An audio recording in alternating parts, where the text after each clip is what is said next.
Copy nyo yung inyong referral dito sa aquarium, ganyan.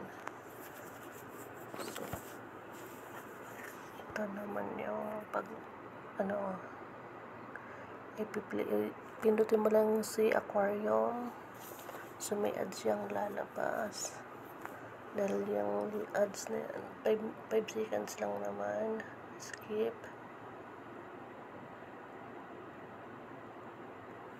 Yes. Close. So pag pinindot mo itong si aquarium, ayan na mga isda, mag-aalaga lang tayo ng isda. Hayaan mo lang siya na nakaganyan kung saan na siya magmamain, magdadami yung mga isda, diba? Kaya kahit iwanan mo lang yung cellphone mo, nakaganito lang, kumikita ka na. Mas matagal mo siyang inopen, mas malaki ang kikitain. Diba? Ganun lang siya kadali, guys. Ikukunin nyo lang yung inyong email.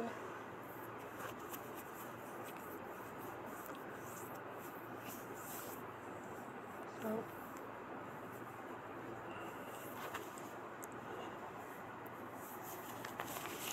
mag-install na kayo nito. So, i-guess ko muna. Tingnan natin sa diba, meron agad siyang 0.0013.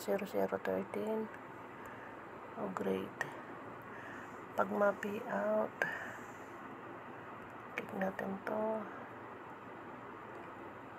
sa mga tasking man ito. Dito naman, ayan, pag ma-pay out sa GCash, minimum niya 0.35 USDT. So, kung sa akin, di pa siya umabot, 0.13 pa lang. Pwede sa GCash, pwede sa PayPal. Dito sa baba yung PayPal.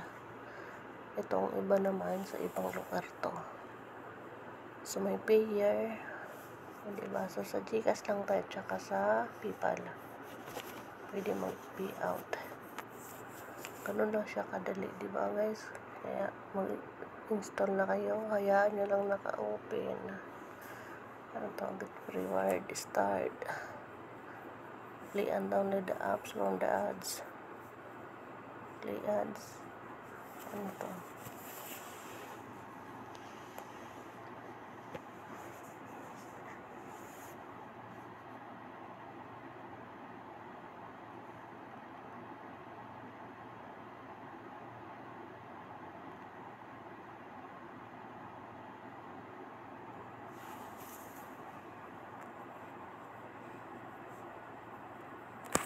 Makikita ka sa ads.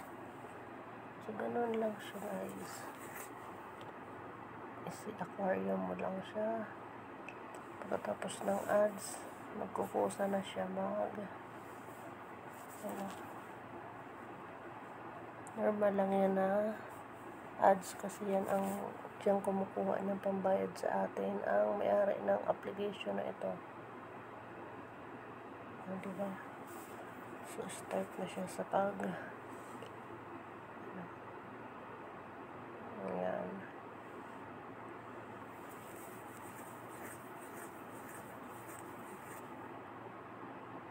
So, ganun lang siya, guys.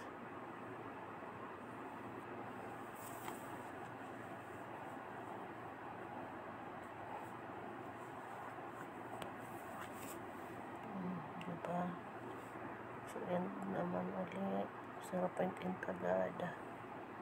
So, ganun lang.